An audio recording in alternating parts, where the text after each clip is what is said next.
ntabwo nayita amategeko kuko mu isezerano rishya turayoborwa n'ubuntu bw'Imana, turayoborwa n'umwuka we. Bivuze ngo hagarutsemo amategeko mu isezerano rishya, nukuvuga ngo amategeko ntabwo ashoboye kudukiza, amategeko aricisha. Nijyaza kuduha ubuzima ntabwo twari turakira Kristo. Noneho rero Yesu we yaraje bituma amategeko ajya ku ruhande, tubona ubuntu, adukirisha ubuntu. Niyo mpamvu kwa Yesu mu gakiza navuga mu isezerano rishya kabyite ntyo nta mategeko, ahubwo harimo ubuntu bwa Yesu nibwo budukiza. Okay, ndumva gishobora kuba gisobanutse.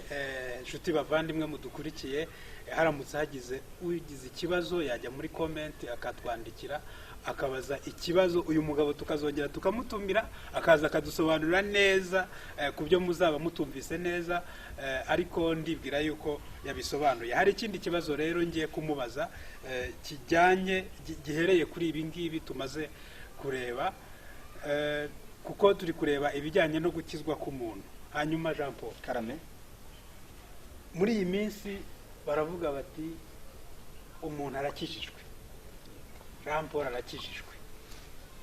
Mbese abantu bakagenda bati yo kanaka arakijijwe, ndetse rimwe na rimwe n'izina rye bakarihindura bakaryita bakamwita murokore. Bamurokore barahari bitewe nuko rimwe na rimwe babona agenda. Namwe mudukurikiye murabizi, hari ukuntu umuntu aba acecetse atavuga, yitonze, avuga neza, ari umuntu mwiza w'umunyangeso nziza. Reka Jean Paul adusobanurire, ese umuntu w'umunyangeso nziza ifura mu kinyarwanda cyacu bihuriye he no kuba akijijwe?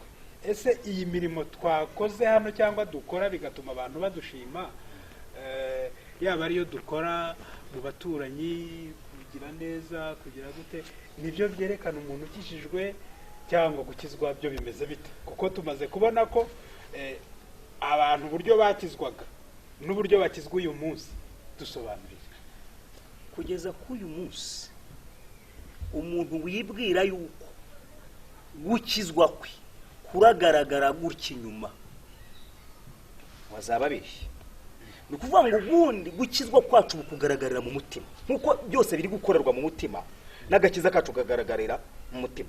Urugero, ni ukuvuga ngo agakiza ko kwereka abantu n'ak'abantu nyine, kandi nyamara twe dukizwa ngo duhure n'Imana, ntabwo dukizwa ngo twereke abantu. Cyakora abantu bo bashobora kubona ingeso zacu nziza bakabona ko tugize dukijijwe.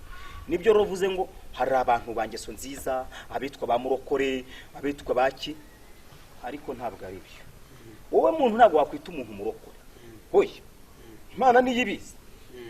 Kuko urugero, umuntu waraye asambanye akaza hano akitaratsa akavuga Imana akagira cyaga akora ibindi, wewe wamwita murokore, ariko Imana iri kurega sanga zero, ntahuriye nayo, ntabwo ari mu isezerano ryayo, ari mu bavumwe bahubwo badafite n'ubugingo buhoro, kuko ntarakira Yesu. Ko nuba ngo Yesu twakira, ni ngombwa ko dukora buri kimwe cyose kubera we. Izo ngeso nziza ziri gukorwa kubera iki? Nizikorwa kubera Yesu, kuko hari n'abantu bivukiye rwose bafite umutima mwiza. Ariko ushobora kwibaza, hari umuntu umwe ushobora kuba afite izo ngeso nziza, sibyo? Nta n'ikintu na kimwe kibi rwose akora, uwo ntakijijwe se? Ntabwo akijijwe, kuko kuvuga ko wakijijwe nuko wakira Yesu. Ikintu cyiza ukoze ukagikora kubera Yesu, nicyo bisobanura. Naho nuvuga ngo wakoze ibyiza, hari abantu bazi kwiyoberanya cyane, bazi guhisha ibibi byabo. Yajya gusambana akajya ku mazi hirya hiherereye, yajya kwiba akajya kwiba kure. Uwo muntu se nujya kumwita ko kijijwe uzaba bishingiye? Yakwiba akaza agatanga n'icyacu, agatanga icyacumi, baranacyemera cyane. Bavuga ngo icyacumi mukizane, njye nkeneye kumenya aho yavuye. Nushaka kuba yasambaniye ngo mbwize ukuri, nawe umuntu uratinyuka akavuga ubwo bwabaye. Hanyuma ni ikihe kibazo gishobora kuzavuka cyangwa se gishobora kuvuka gitewe n'uko hariho abantu bashobora kuba batekinika, reka bari ko tubyita bahimba agakiza, kuvuga ngo we akereka abantu baturanye, abantu basengana, ko ari umuntu mwiza, ariko hari ibindi bintu bihishwa, kuko ibyaha, hari ibyaha bimwe bihishwa bigakunda. Yatubwiye ibijyanye no kujya gusambanira kure, yatubwiye ibijyanye no kwiba kure, ndetse no mu kazi dukora.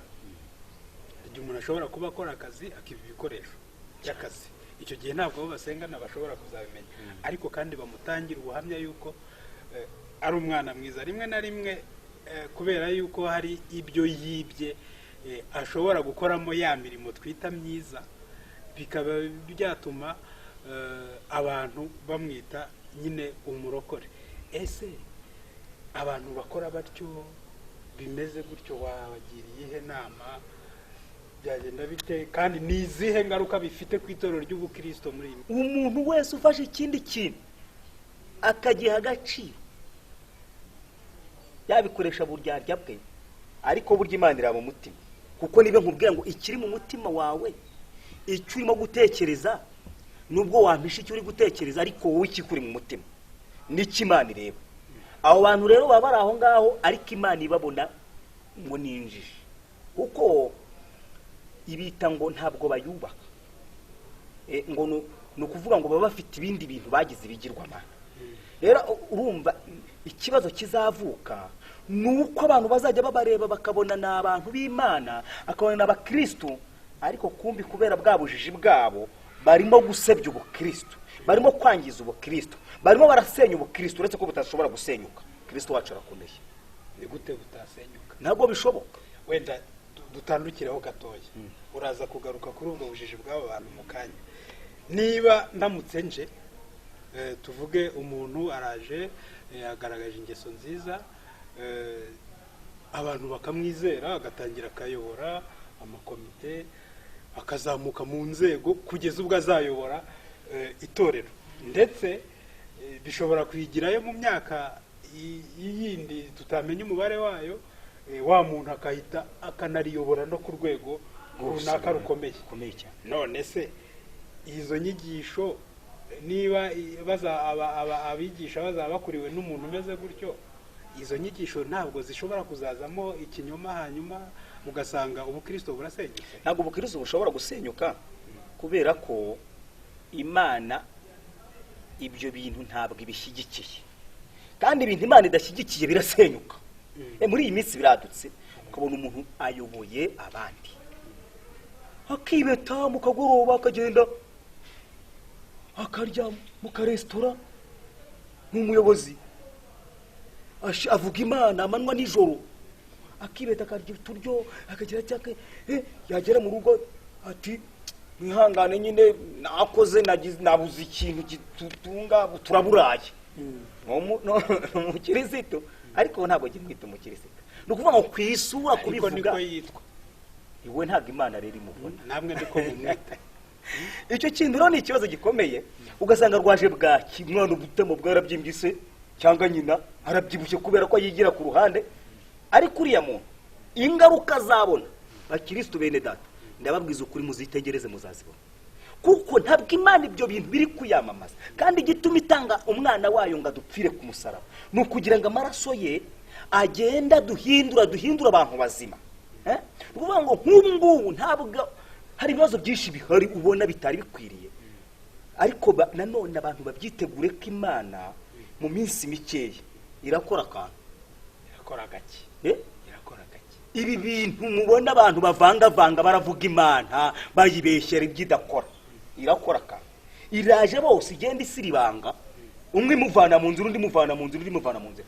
Niko guhera kera bisanzwe. Abantu iyo bibeshyeye Imana bagakora ibitari byo, igihe kiragera bidatinze cyane ikaza ikagira ite